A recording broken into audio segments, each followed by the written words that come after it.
ada Adinda Triananda, dan juga Marsha Audi.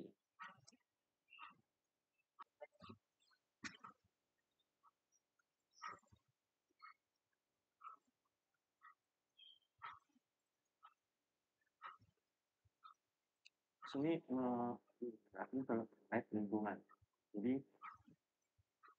Ziara 300 ini merupakan kumpulan dari standar yang berisi topik seperti mulai Ziara size 301 hingga 300 sekian yang berisi bahan, energi, air, keanekaragaman hayati, emisi, limbah, kepatuhan lingkungan yang berfungsi untuk membantu organisasi melaporkan dampak lingkungan secara terstruktur secara.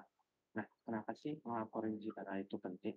Jadi ada 3 alasan utama. Yaitu yang pertama, itu lintas organisasi, yaitu untuk memenuhi permintaan investor dan itu data lingkungan yang terkoneksi. Contohnya saja seperti pelaporan emisi data yang nomor 905 dari syarat dalam taksonomi ESG di UNICEF. Lalu yang kedua ada manajemen resiko, itu mengidentifikasi exposure terhadap resiko iklim seperti banjir dan lain-lain melalui analisis berkelanjutan. Ketiga ada kompetitif dan reputasi, yaitu perusahaan melapor dengan pelaporan di RA 300 yang komprehensif dan mudah mendapatkan investasi hijau atau kerjasama dengan rantai pasok berkelanjutan.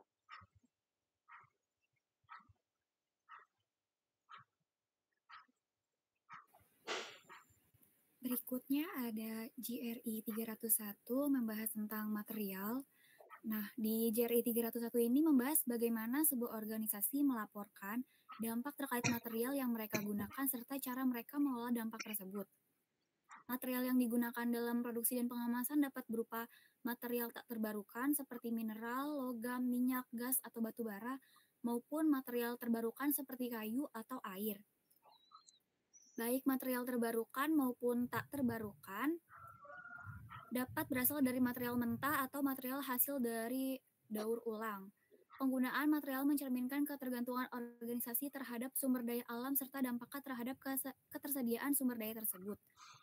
Oleh karena itu, pendekatan organisasi terhadap pendaur ulangan, penggunaan ulang, dan pemerolehan ulang atas material, produk, serta kemasan menjadi indikator kontribusi terhadap konservasi sumber daya.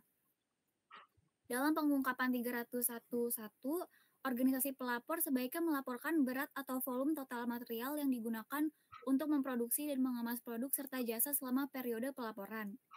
Informasi tersebut mencakup material tak terbarukan yang digunakan serta material terbarukan yang digunakan.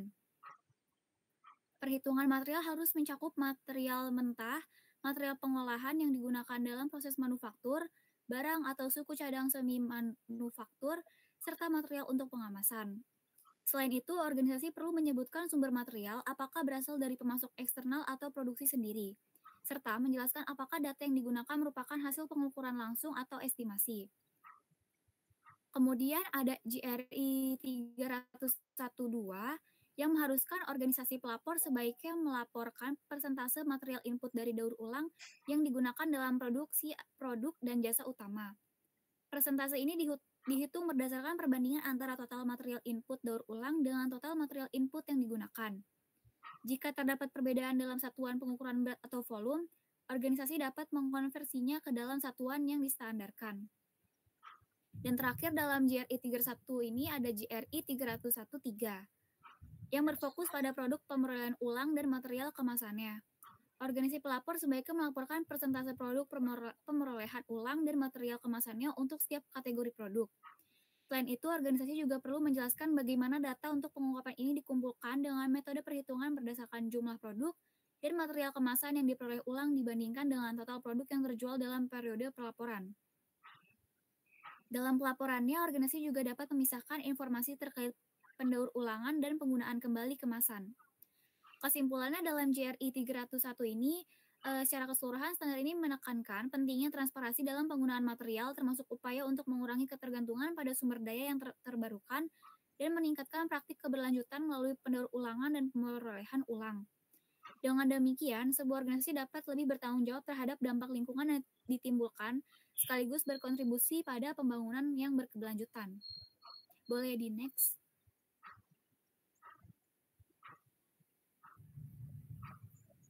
Untuk selanjutnya ada GRI 302. Nah, dalam GRI 302 ini standarnya dikeluarkan oleh Global Sustainability Standard Board atau GSSB dan berlaku efektif untuk laporan atau materi yang dipublikasikan pada atau setelah 1 Juli 2018. Dalam standar ini bertujuan untuk memberikan pedoman bagi sebuah organisasi dalam melaporkan dampak yang berkaitan dengan konsumsi energi, baik dari sumber terbarukan maupun tak terbarukan, sama seperti yang sebelumnya GRI 301. Dan juga dalam GRI 302 ini, baik dari sumber terbarukan maupun tak terbarukan, bagaimana mereka mengelola dampak tersebut. Organisasi dapat menggunakan standar ini untuk melaporkan informasi terkait konsumsi energi dalam operasionalnya termasuk efisiensi penggunaan energi dan juga kontribusinya terhadap keberlanjutan lingkungan. Organisasi mengkonsumsi energi dalam berbagai bentuk seperti bahan bakar, listrik, pemanasan, pendinginan, dan juga uap, baik dihasilkan sendiri maupun diperoleh dari sumber yang eksternal. Dalam pengumuman 321, yaitu konsumsi energi dalam organisasi, organisasi pelapor harus melaporkan konsumsi energi dalam organisasi termasuk konsumsi bahan bakar total dari sumber daya terbarukan dan juga terbarukan dalam satuan joule atau kelipatannya, serta jenis bahan yang digunakan. Selain itu, organisasi perlu mencatat total konsumsi listrik, pemanasan, pendinginan, dan uap, serta jumlah listrik, pemanasan, pendinginan yang dijual.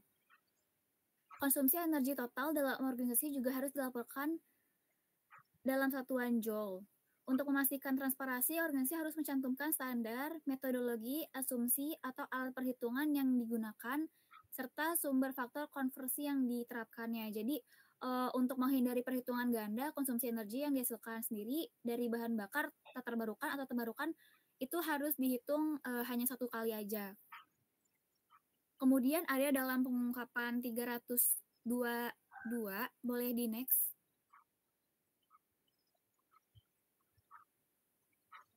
Nah, dalam 322 ini konsumsi di luar organisasi. Jadi, sebuah organisasi pelapor harus melaporkan konsumsi energi total di luar organisasi dalam satuan joule atau kelipatannya sama seperti yang 321 tadi. Seperti dalam rantai pasokan, distribusi atau penggunaan produk oleh pelanggan, kategori ini mencakup energi yang digunakan dalam transportasi bahan baku, limbah, operasional, perjalanan bisnis, hingga penggunaan produk setelah dijual. Selain itu, organisasi perlu mencantumkan standar metodologi, asumsi atau alat perhitungan yang digunakan serta sumber faktor konversi yang diterapkan sama seperti dalam GRI 321 tadi. Boleh di next.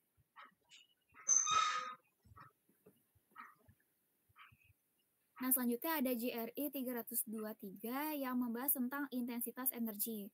Jadi, sebuah organisasi pelapor harus melaporkan rasio intensitas energi yang digunakan, termasuk metrik khusus organisasi yang dipilih sebagai penyebut dalam perhitungan rasio. Nah, rasio ini dihitung dengan membandingkan konsumsi energi total pembilang dengan metrik organisasi sebagai penyebut, seperti jumlah unit produk yang diproduksi, luas fasilitas, atau jumlah karyawan. Dari informasi ini dapat membantu sebuah organisasi menilai efisiensi energi dalam berbagai konteks. Selain itu, organisasi perlu menjelaskan jenis-jenis energi yang dimasukkan dalam rasio seperti bahan bakar, listrik, pemanasan, pendinginan, atau uap. Organisasi juga harus menyatakan apakah rasio tersebut mencakup konsumsi energi dalam organisasi, di luar organisasi, ataupun keduanya. Boleh di next. Selanjutnya ada GRI 324 yang membahas tentang pengurangan konsumsi energi. Dalam sebuah organisasi pelapor harus melaporkan jumlah pengurangan konsumsi energi yang dicapai sebagai hasil langsung dari inisiatif efisiensi dan konversi dalam satuan joule atau kelipatannya sama seperti GRI 302 yang sebelum-sebelumnya. Nah, dalam pengurangan ini tidak boleh berasal dari penurunan produksi atau pengalih-dayaan, tetapi harus dari usaha nyata untuk meningkatkan efisiensi energi. Laporan juga harus mencakup jenis energi yang termasuk dalam pengurangan, seperti bahan bakar, listrik, pemanasan, pendinginan, atau uap. Selain itu, organisasi perlu menjelaskan dasar perhitungan pengurangan konsumsi energi, termasuk tahun dasar atau kondisi awal yang digunakan serta alasan pemilihannya. Untuk memastikan transparansi, organisasi juga harus mencantumkan standar, metodologi, asumsi, atau alat perhitungan yang digunakan. Boleh di next. Yang terakhir ada JRI 325 yang membahas pengurangan energi yang dibutuhkan untuk produk dan jasa. Jadi, sebuah organisasi pelapor harus melaporkan pengurangan energi yang dibutuhkan untuk produk dan jasa yang terjual selama periode pelaporan dalam satuan joule atau kelipatannya, sama seperti JRI 302 sebelum-sebelumnya. Selain itu, organisasi perlu menjelaskan dasar perhitungan pengurangan konsumsi energi seperti tahun dasar atau kondisi awal yang digunakan, beserta alasan pemilihannya. Hal ini untuk memastikan transparansi organisasi, juga harus mencantumkan standar, metodologi, asumsi, atau alat perhitungan yang digunakan. Jadi, kesimpulannya dalam JRI 302 ini secara keseluruhan memberikan pedoman bagi sebuah organisasi untuk melaporkan konsumsi energi mereka, baik dalam operasional langsung maupun di luar organisasi. Dalam standar ini juga menekankan efisiensi energi, transisi ke sumber daya terbarukan, serta pengurangan dampak lingkungan dari konsumsi energi. Dengan menerapkan pelaporan yang transparan dan akurat, organisasi dapat menunjukkan komitmennya terhadap keberlanjutan, memenuhi ekspektasi pemangku para kepentingan, serta mengidentifikasi peluang efisiensi energi yang dapat mengurangi biaya operasional dan dampak lingkungan. Untuk selanjutnya akan dibahas oleh rekan saya. Selanjutnya ialah mengenai JRI nomor 303. Secara garis besar, JRI nomor 303 ini memberikan panduan bagi organisasi untuk melaporkan bagaimana kegiatan mereka berdampak pada air serta bagaimana mereka mengelola dampak tersebut. Nah, di JRI nomor 303 ini mengungkapkan beberapa hal. Yang pertama ialah mengenai interaksi dengan air sebagai sumber daya bersama. Nah, di pengungkapan ini meminta organisasi untuk menjelaskan bagaimana mereka berinteraksi dengan air, bagaimana mereka mengidentifikasi dampaknya, bagaimana mereka menanganinya termasuk bekerja sama dengan pihak lain, dan bagaimana mereka menetapkan target terkait air. Yang kedua, mengenai manajemen dampak yang berkaitan dengan pembuangan air. Nah, di pengungkapan ini berfokus pada bagaimana organisasi mengelola dampak dari pembuangan air mereka ini. Ini mencakup informasi tentang kemana air dibuang, dampaknya, jenis air limbah, teknologi pengelolaan yang digunakan, dan target yang ditetapkan. Boleh di next.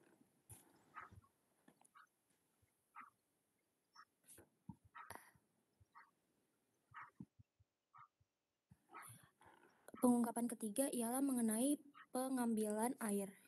Organisasi pelapor harus melaporkan total volume air yang diambil dari berbagai sumber.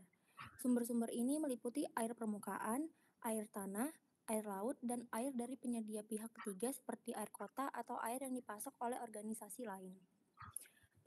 Pengungkapan yang keempat ialah mengenai pembuangan air. Organisasi pelapor harus melaporkan total volume air yang dibuang ke berbagai tujuan. Tujuan pembuangan air dapat meliputi air permukaan, air tanah, sistem saluran pembuangan, dan fasilitas pengelolaan air. Pengungkapan yang kelima ada konsumsi air. Organisasi pelapor harus melaporkan total volume air yang dikonsumsi. Konsumsi air mengacu pada air yang diambil tetapi tidak dikembalikan ke lingkungan setelah digunakan. Boleh di next. Selanjutnya ialah JRI nomor 304.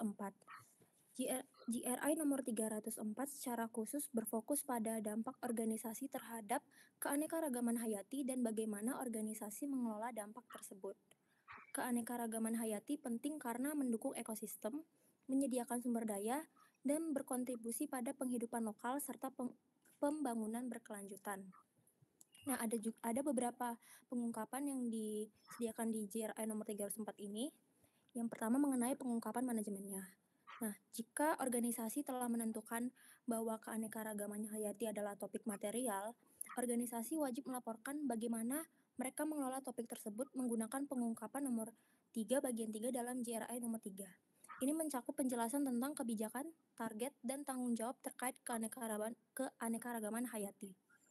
Selain itu, organisasi dapat menjelaskan strategi mereka untuk mencapai kebijakan manajemen keanekaragaman hayati. Ini bisa mencakup upaya pencegahan, manajemen, dan remediasi kerusakan pada habitat alami. Salah satu contohnya adalah mengintegrasikan pertimbangan keanekaragaman hayati ke dalam penilaian dampak lingkungan. Nah, pengungkapan ini tuh meminta organisasi untuk menjelaskan yang pertama, bagaimana topik material dikelola, yang kedua, kebijakan yang terkait dengan topik material, Yang ketiga ada target dan indikator yang terkait dengan topik material. Dan yang keempat ada tanggung jawab untuk pengelolaan topik material. Boleh di next.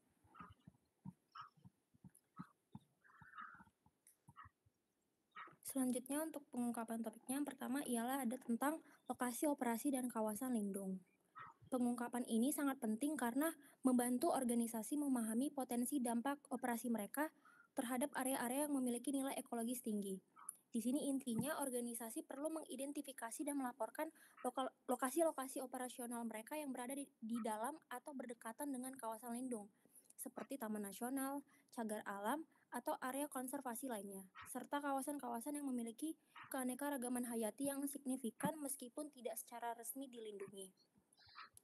Informasi yang perlu organisasi laporkan untuk setiap lokasi tersebut mencakup beberapa detail penting, seperti yang pertama ada lokasi geografis, yang kedua tanah di bawah permukaan, yang ketiga posisi relatif terhadap kawasan lindung, yang keempat ada jenis operasi, yang kelima ukuran lokasi operasi, yang keenam nilai keanekaragaman hayati, dan yang ketujuh ada status perlindungan.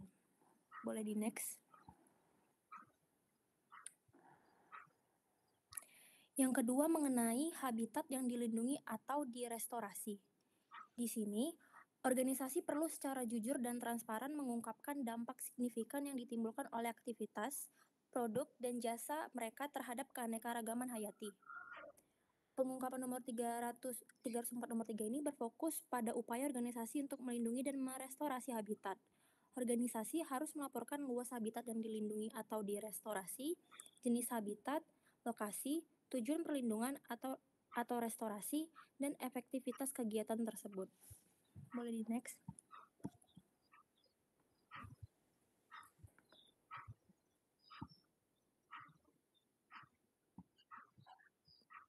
Boleh.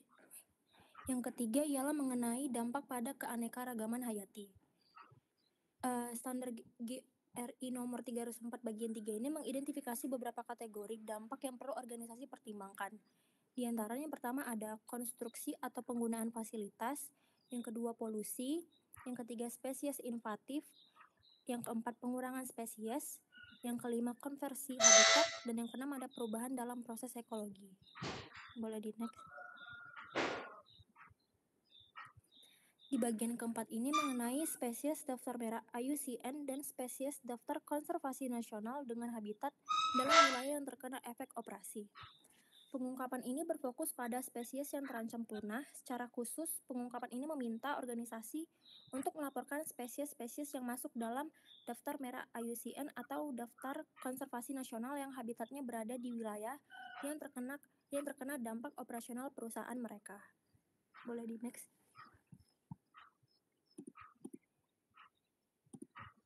Selanjutnya ada GRI nomor 305 mengenai emisi. Emisi 2016 adalah standar yang berisi pengungkapan bagi organisasi untuk melaporkan informasi tentang dampak yang terkait dengan emisi dan cara organisasi mengelola dampak-dampak ini.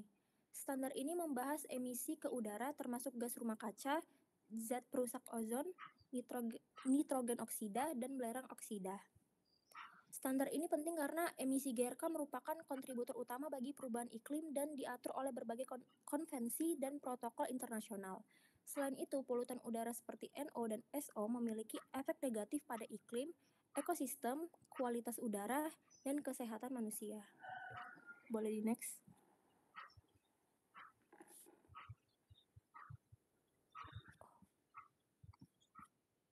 Untuk pengungkapan yang ada dalam GRI nomor 305 yang pertama mengenai emisi GRK langsung cakupan 1. Emisi cakupan 1 adalah emisi GRK yang dihasilkan langsung dari sumber-sumber yang organisasi miliki atau kendalikan. Ini bisa berasal dari pembakaran bahan bakar di fasilitas organisasi, emisi dari proses produksi, atau emisi dari kendaraan perusahaan. Dalam pengungkapan ini, organisasi harus melaporkan beberapa hal penting. Yang pertama ada jumlah emisi, yang kedua jenis gas, yang ketiga emisi CO2 biogenik, yang keempat tahun dasar jika organisasi memilikinya, dan yang kelima faktor emisi dan GWP. Boleh di next. Pada pengungkapan kedua mengenai Emisi GRK tidak langsung cakupan kedua. Emisi cakupan 2 adalah emisi GRK yang dihasilkan dari produksi energi yang organisasi beli dan gunakan seperti listrik, panas, atau uap. Meskipun organisasi tidak menghasilkan emisi ini secara langsung di fasilitas mereka, organisasi tetap bertanggung jawab atas emisi yang dihasilkan untuk memenuhi kebutuhan energi suatu organisasi. Boleh di next. Yang ketiga, mengenai emisi GRK tidak langsung cakupan nomor 3. Emisi cakupan 3 adalah emisi GRK yang paling kompleks dan seringkali paling signifikan bagi banyak organisasi. Emisi ini mencakup semua emisi tidak langsung yang terjadi dalam rantai nilai organisasi, baik hulu maupun hilir, dan tidak termasuk dalam cakupan nomor 1 dan 2. Beberapa contoh kategori cakupan 3 itu meliputi yang pertama, barang dan jasa yang dibeli. Barang dan jasa yang dibeli ini terkait mengenai emisi dengan produksi dan pengiriman barang dan jasa yang organisasi beli. Yang kedua ada perjalanan bisnis, yang mana emisi dari perjalanan yang dilakukan oleh karyawan suatu organisasi tersebut. Yang ketiga transportasi dan distribusi, ini mengenai emisi dari transportasi produk suatu organisasi. Yang keempat limbah. Limbah ini merupakan emisi dari pengelolaan limbah yang organisasi hasilkan. Yang keempat, penggunaan produk, yang mana emisi dari penggunaan produk yang organisasi jual. Dan yang keempat, ada investasi atau emisi yang terkait dengan investasi keuangan suatu organisasi. Nah, dalam pengungkapan ini, suatu organisasi perlu melaporkan beberapa hal. Yang pertama, ada kategori yang dinilai. Yang kedua, ada jumlah emisi. Yang ketiga, ada jenis gas. Yang keempat, ada tahun dasar. Yang kelima, ada faktor emisi dan GWP. Yang keenam, metodologi. Dan yang ketujuh, ada penjelasan jika tidak dinilai. Boleh di next.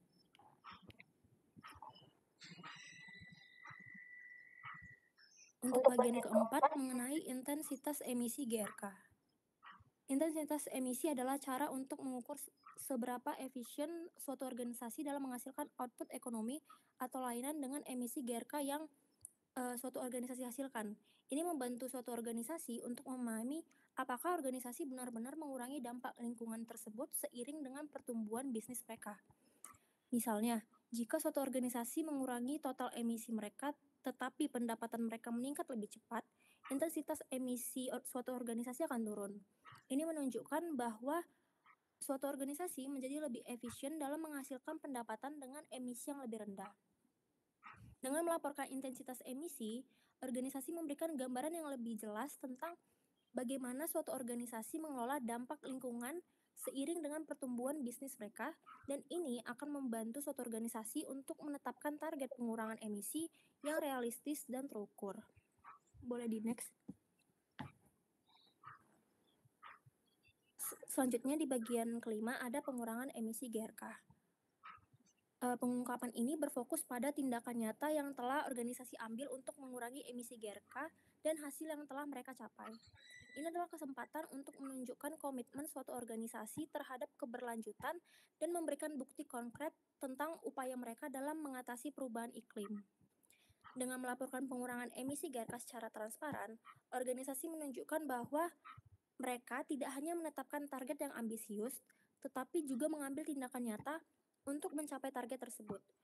Ini akan membangun kepercayaan dengan pemangku kepentingan dan menginspirasi orang lain untuk melakukan hal yang sama. Boleh di next. Di bagian keenam ada emisi zat perusak ozon. Zat perusak ozon adalah bahan kimia yang dapat merusak lapisan ozon di atmosfer, yang melindungi kita dari radiasi ultraviolet berbahaya dari matahari. Penggunaan dan pelepasan ODS diatur secara ketat oleh Protokol Montreal, sebuah perjanjian internasional yang bertujuan untuk mengurangi dan menghilangkan penggunaan ODS. Penting untuk diketahui bahwa banyak organisasi telah secara sukarela menghilangkan penggunaan ODS dalam operasi mereka, bahkan jika tidak diwajibkan oleh hukum. Dengan melaporkan emisi ODS, suatu organisasi menunjukkan komitmen mereka untuk melindungi lapisan ozon dan berkontribusi pada upaya global untuk mengurangi dampak perubahan iklim. Boleh di next. Yang terakhir ada pengungkapan nitrogen oksida, belerang oksida, dan emisi udara signifikan lainnya. NO dan SO adalah polutan udara yang dapat menyebabkan berbagai masalah kesehatan dan lingkungan, termasuk hujan asam, kabut asap, dan masalah pernapasan. Emisi udara signifikan lainnya dapat mencakup polutan organik, persisten, atau materi partikulat. Dengan melaporkan emisi NO, SO, dan emisi udara signifikan lainnya, suatu organisasi menunjukkan komitmen mereka untuk mengurangi dampak terhadap kualitas udara dan melindungi kesehatan masyarakat. Ini juga akan membantu organisasi untuk mengidentifikasi peluang untuk meningkatkan efisien energi dan mengurangi polusi udara di fasilitas mereka. Boleh di next.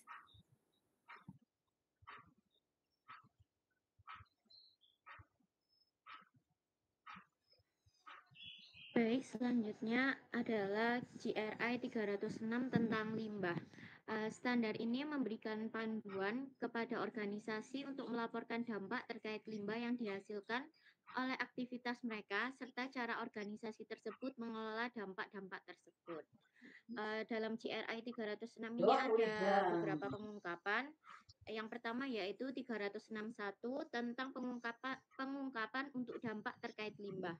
Organisasi pelapor diwajibkan untuk memberikan informasi mengenai dampak nyata dan potensial yang signifikan terkait limbah, dan pelaporan organisasi harus menggambarkan yang pertama yaitu masukan, aktivitas, dan keluaran. Organisasi perlu menjelaskan elemen-elemen proses yang berkontribusi atau berpotensi berkontribusi terhadap dampak limbah. Hal ini mencakup bahan baku, aktivitas produksi atau layanan, serta hasil keluaran atau output yang menjadi limbah. Misalnya, bahan kimia yang digunakan dalam produksi bisa menghasilkan limbah berbahaya atau non-berbahaya. Yang kedua, ada hubungan dengan aktivitas atau rantai nilai. Organisasi juga harus menjelaskan apakah dampak limbah ini berasal dari aktivitas internal mereka atau berasal dari aktivitas upstream atau hulu. Misalnya, limbah yang dihasilkan oleh pemasok selama produksi bahan baku yang kemudian digunakan organisasi, atau downstream, yaitu hilir.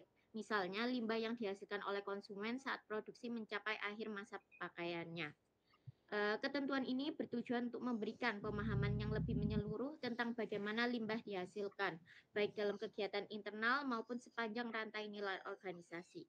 Pengungkapan selanjutnya yaitu 362 tentang pengelolaan dampak limbah. Nah, adapun ketentuan pengungkapan yang wajib dilaporkan oleh organisasi yaitu yang pertama, tindakan untuk mencegah dan mengelola dampak limbah. Organisasi perlu melaporkan tindakan yang diambil, termasuk langkah-langkah circularity atau circularity measures, untuk yang pertama yaitu mencegah terjadinya limbah dalam aktivitas mereka sendiri serta di rantai nilai upstream maupun downstream. Lalu mengelola dampak signifikan yang dihasilkan oleh limbah yang tidak dapat dihindari. Contoh, langkah-langkah circularity meliputi penggunaan bahan daur ulang, desain produk yang dapat diperbaiki atau didaur ulang, dan kolaborasi dengan pihak lain dalam pengelolaan limbah. Selanjutnya, pengelolaan limbah oleh pihak ketiga. Jika limbah yang dihasilkan dari aktivitas organisasi dikelola oleh pihak ketiga, organisasi harus menyediakan deskripsi proses untuk memastikan pihak ketiga tersebut mengelola limbah sesuai dengan kewajiban kontraktual atau legislatif, seperti hukum lingkungan yang berlaku. Langkah ini memberikan transparansi dan memastikan bahwa pihak ketiga menjalankan pengelolaan limbah secara bertanggung jawab. Selanjutnya, ada proses pengumpulan dan pemantauan data limbah. Organisasi wajib menjelaskan proses yang digunakan untuk yang pertama mengumpulkan data terkait limbah, lalu memantau data tersebut untuk memastikan pengelolaan limbah yang efektif dan sesuai standar. Proses ini bisa mencakup penggunaan sistem elektronik, validasi data eksternal, atau pengukuran langsung seperti timbangan. Pelaporan ini bertujuan untuk meningkatkan transparansi dalam pengelolaan limbah serta memastikan bahwa organisasi berkontribusi pada tujuan keberlanjutan global. Lalu pengungkapan yang selanjutnya yaitu 363, yaitu tentang limbah yang dihasilkan. Adapun ketentuan pengungkapan yang wajib dilaporkan oleh organisasi yaitu yang pertama, total berat limbah yang dihasilkan. Organisasi pelapor harus melaporkan total berat limbah yang dihasilkan dalam satuan metrik ton. Selain itu, total berat ini harus dirincikan berdasarkan komposisi limbah. Contohnya, seperti jenis limbah, apakah limbah itu berbahaya atau limbah tidak berbahaya. Terus aliran limbah, itu limbah elektronik, biomasa, logam, mineral non-logam, plastik atau tekstil. Lalu yang kedua yaitu informasi kontekstual. Organisasi juga diwajibkan menyajikan informasi kontekstual untuk memahami bagaimana data mengenai limbah dikumpulkan, metode yang digunakan untuk mengukur berat limbah, apakah diperoleh dari pengukuran langsung seperti catatan transfer limbah dari kontraktor atau melalui model yang diperkirakan. Lalu penjelasan tentang perbedaan data seperti kemungkinan kehilangan data akibat kebocoran, penguapan atau pengurangan karena proses lainnya. Ketentuan ini bertujuan untuk memberikan gambaran yang lebih menyeluruh tentang jumlah limbah yang dihasilkan oleh organisasi, termasuk komposisinya, sehingga dampak terkait limbah dapat dikelola dengan baik. Bisa next.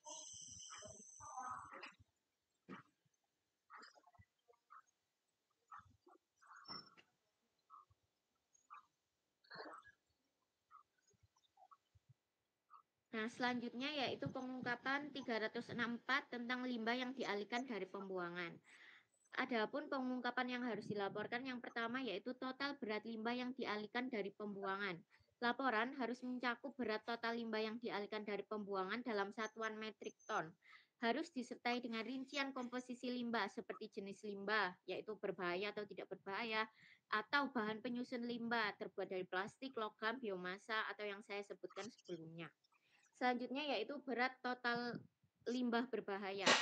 Organisasi harus melaporkan berat total limbah berbahaya yang dialihkan dari pembuangan, dirinci menurut jenis recovery operation. Yang pertama itu ada preparation for reuse, yaitu persiapan untuk penggunaan ulang. Yang kedua ada recycling, yaitu daur ulang. Yang ketiga ada other recovery operation, atau operasi pemulihan lain seperti refurbishing atau repurposing. Selanjutnya yaitu berat total limbah tidak berbahaya. Nah, di sini harus melaporkan berat total limbah tidak berbahaya yang dialihkan dengan rincian berdasarkan jenis recovery operation yang seperti saya sebutkan sebelumnya. Selanjutnya ada lokasi operasi pemulihan. Untuk setiap operasi pemulihan, laporan harus mencakup rincian berat total limbah yang dialihkan berdasarkan lokasi. Yang pertama yaitu ada on-site, yaitu di lokasi organisasi. Yang kedua ada off-site, yaitu di luar lokasi organisasi. Yang kelima ada informasi kontekstual.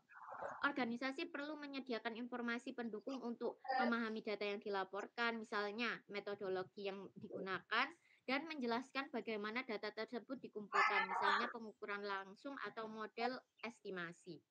Laporan ini bertujuan untuk memberikan transparansi tentang bagaimana limbah organisasi dikelola dan dialihkan dari pembuangan, guna mendukung prinsip keberlanjutan dan mendorong penerapan hierarki pengelolaan limbah, di mana pemulihan sumber daya lebih diutamakan dibandingkan pembuangan. Pengungkapan selanjutnya yaitu 365 limbah yang dibuang. Pengungkapan yang harus dilaporkan yaitu yang pertama, total berat limbah yang diarahkan ke pembuangan. Organisasi harus melaporkan total berat limbah yang diarahkan ke pembuangan dalam satuan metrik ton. Harus disertai dengan rincian berdasarkan komposisi limbah seperti limbah berbahaya, tidak berbahaya, atau bahan penyusunnya seperti plastik, logam, dan lain-lain. Selanjutnya ada berat total limbah. Organisasi wajib merinci berat total limbah berbahaya yang diarahkan ke pembuangan berdasarkan jenis disposal operation. Yang pertama itu ada incineration with energy recovery, yaitu pembakaran dengan pemulihan energi. Yang kedua itu incineration without energy recovery, yaitu pembakaran tanpa pemulihan energi. Yang ketiga ada landfilling, yaitu pengolahan melalui penimbunan di lahan khusus. Yang keempat ada other disposal operation, yaitu metode pembuangan lainnya. Selanjutnya, berat total limbah tidak berbahaya. Pelaporan harus mencakup rincian berat total limbah tidak berbahaya berdasarkan jenis disposal operation sama seperti pada limbah berbahaya. Selanjutnya ada lokasi operasi pembuangan sama seperti pengungkapan 364. Di sini itu operasi juga harus melaporkan berat total limbah untuk setiap operasi pembuangan berdasarkan lokasi yaitu on-site atau off-site. Selanjutnya yang terakhir ada informasi kontekstual. Organisasi diwajibkan memberikan informasi yang membantu memahami data seperti proses pengumpulan data, Lalu faktor-faktor yang mempengaruhi data seperti kebocoran, penguapan, atau pengurangan lain selama proses pengolahan limbah. Tujuan pelaporan ini adalah untuk memberikan transparansi terkait bagaimana limbah yang diarahkan ke pembuangan dikelola, karena pembuangan atau disposal berada di tingkat terbawah dalam hierarki pengelolaan limbah. Laporan ini juga memberikan dorongan bagi organisasi untuk mengurangi pembuangan limbah dan lebih memprioritaskan langkah-langkah pemulihan atau pencegahan limbah. Bisa next.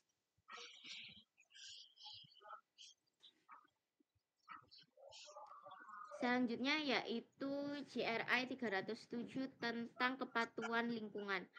Dengan dirilisnya Universal Standard 2021, isi GRI 307 telah dipindahkan dan diperluas ke dalam pengungkapan 227 di GRI 2 General Disclosure 2021 sehingga GRI 307 dihapus. Nah, isi dari disclosure pengungkapan 227 compliance with law and regulation itu yang pertama, pengungkapan yang harus dilaporkan yang pertama itu ada total jumlah insiden ketidakpatuhan yang signifikan. Organisasi perlu melaporkan jumlah total insiden ketidakpatuhan terhadap hukum dan peraturan selama periode pelaporan. Laporan harus mencakup rincian yang pertama yaitu insiden dengan denda, yaitu ketidakpatuhan yang mengakibatkan pengenaan denda. Lalu yang kedua itu ada insiden dengan sanksi non-monetary, yaitu ketidakpatuhan yang menghasilkan sanksi non-monetary seperti teguran, pencabutan lisensi, atau penghentian operasi tertentu. Lalu yang kedua itu ada jumlah dan nilai denda yang dibayar. Organisasi wajib melaporkan total jumlah denda yang dibayar selama periode pelaporan. Nilai total denda tersebut dirinci berdasarkan yang pertama denda untuk ketidakpatuhan yang terjadi selama periode pelaporan saat ini. Yang kedua, denda untuk ketidakpatuhan yang terjadi selama periode pelaporan sebelumnya. Lalu yang ketiga itu ada deskripsi insiden ketidakpatuhan yang signifikan. Organisasi harus memberikan deskripsi rinci tentang insiden ketidakpatuhan yang signifikan termasuk konteks dan akibatnya. Lalu yang terakhir ada proses penentuan signifikan insiden. Organisasi juga perlu menggambarkan proses yang digunakan untuk menentukan apakah suatu insiden ketidakpatuhan dianggap signifikan. Contoh kriterianya adalah dampak finansial, dampak lingkungan, atau tingkat keterlibatan pihak yang berkepentingan. Ketentuan ini bertujuan untuk memberikan transparansi terkait kepatuhan hukum dan peraturan organisasi, serta menunjukkan upaya mereka dalam memastikan tanggung jawab hukum. Pelaporan ini juga dapat membantu pemangku kepentingan untuk mengevaluasi resiko hukum dan operasional yang dihadapi organisasi. Selanjutnya akan dijelaskan oleh rekan saya. Selanjutnya ialah manfaat suatu organisasi membuat sustainability reporting. Laporan keberlanjutan memberikan pandangan yang transparan tentang praktik bisnis yang bertanggung jawab. Selain itu, laporan ini membantu perusahaan untuk meningkatkan reputasi, membangun kepercayaan publik, dan menunjukkan komitmen mereka terhadap tanggung jawab sosial dan lingkungan. Dengan adanya laporan keberlanjutan, perusahaan dapat menarik investor yang peduli terhadap ESG dan memperluas jaringan bisnis yang lebih berkelanjutan. Boleh di next. Selain itu, terdapat tantangan dalam membuat sustainability reporting ini. Salah satu tantangan utama yang paling umum dihadapi suatu organisasi yaitu kurangnya memahami definisi dari pembangunan berkelanjutan.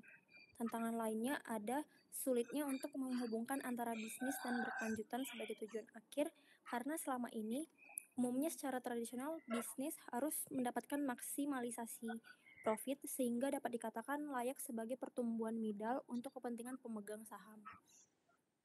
Boleh di next.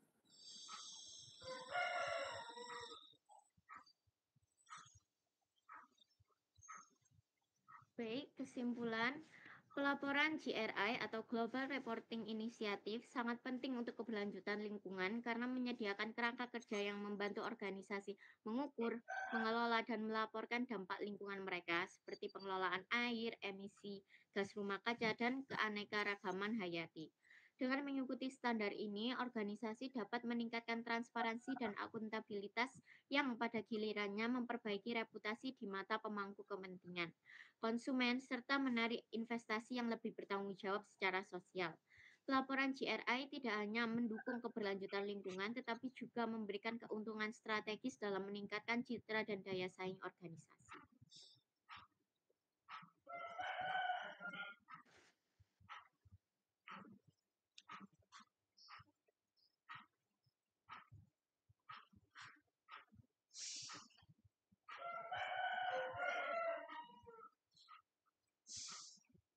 Mbak, ini tidak ada suaranya ya?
Hello, friends, and welcome.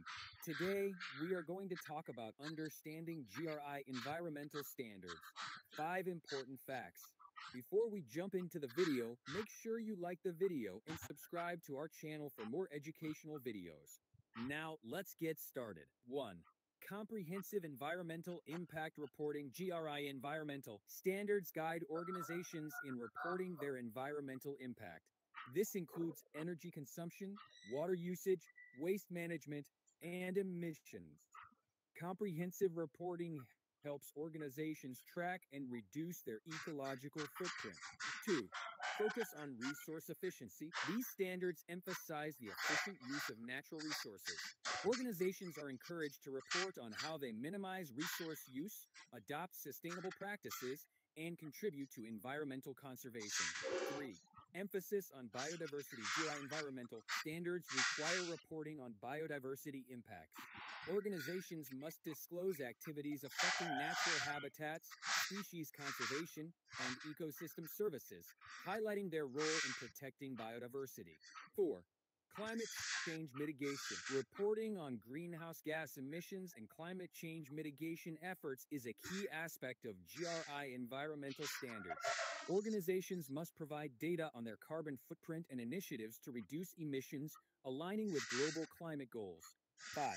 Pollution and waste management. Organizations are required to report on pollution control and waste management practices. This includes disclosing the handling of hazardous waste, pollution prevention measures, and efforts to minimize environmental harm. Conclusion. GRI environmental standards offer a structured approach to reporting environmental impacts, focusing on resource efficiency, biodiversity, climate change, and pollution management. I hope that you like the video and do follow our channel for more professional and business tips and other interesting videos. Thank you and goodbye.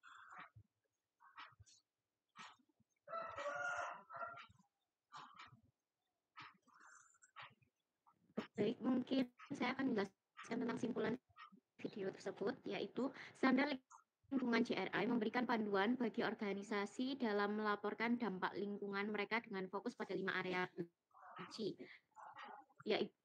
yaitu efisiensi sumber daya, keanekaragaman hayati, mitigasi perubahan iklim, pengelolaan polusi, dan limbah. Nah, organisasi harus melacak dan melaporkan konsumsi energi mereka, penggunaan air, pengelolaan limbah, dan emisi untuk memahami dan mengurangi jejak ekologis mereka. Secara keseluruhan, standar ini memberikan pendekatan yang lebih terstruktur untuk pelaporan dampak lingkungan. Mungkin selanjutnya kami akan membuka sesi tanya jawab.